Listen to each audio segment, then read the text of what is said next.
menjatuhkan pidana kepada terdakwa tersebut. Oleh karena itu dengan pidana mati.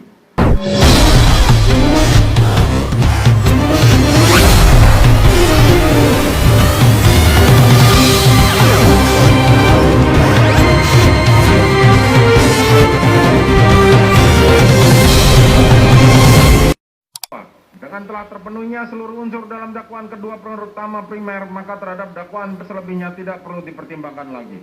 Menimbang bahwa dengan terpenuhinya seluruh unsur di atas, maka majelis hakim berkesimpulan bahwa terdakwa telah terbukti secara sah dan meyakinkan melakukan tindak pidana melanggar ketentuan pasal 340 KUHP junto pasal 55 ayat 1 ke 1 KUHP dan melanggar pasal 49 junto pasal 33 Undang-Undang Nomor 19 Tahun 2016 tentang perubahan atas Undang-Undang Nomor 11 Tahun 2008 tentang informasi dan transaksi elektronik junto pasal 55 ayat 1 ke 1 KUHP.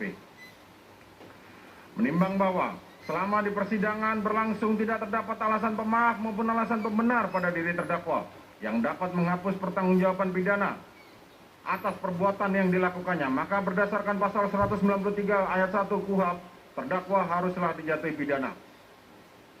Menimbang bahwa sebelum majelis hakim menjatuhkan pidana terhadap terdakwa perlu dipertimbangkan hal-hal yang memberatkan maupun yang meringankan.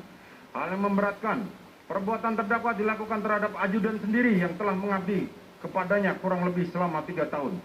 Perbuatan terdakwa telah mengakibatkan duka yang mendalam bagi keluarga Nofriansah Yosua Huta Barat. Akibat perbuatan terdakwa menimbulkan keresahan dan kegaduhan yang meluas di masyarakat.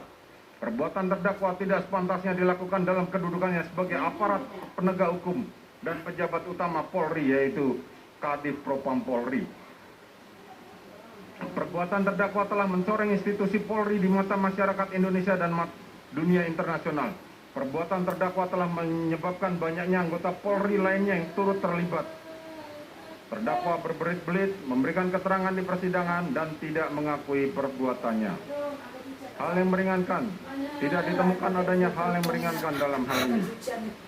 Dari angka 1 sampai dengan angka terakhir,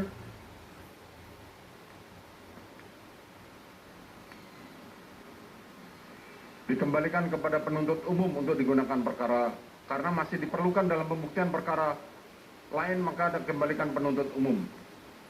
Menimbang bahwa terhadap terdakwa yang dijatuhi pidana, maka berdasarkan ketentuan pasal 222 ayat 1 KUHP haruslah dibebani untuk membayar biaya perkara yang besarnya akan disebutkan dalam amar putusan ini.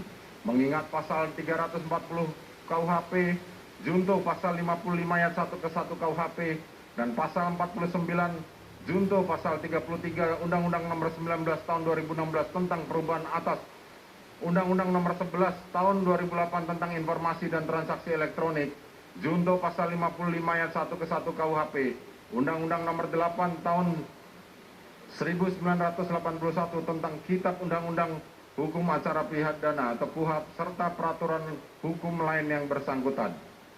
Silakan berdiri.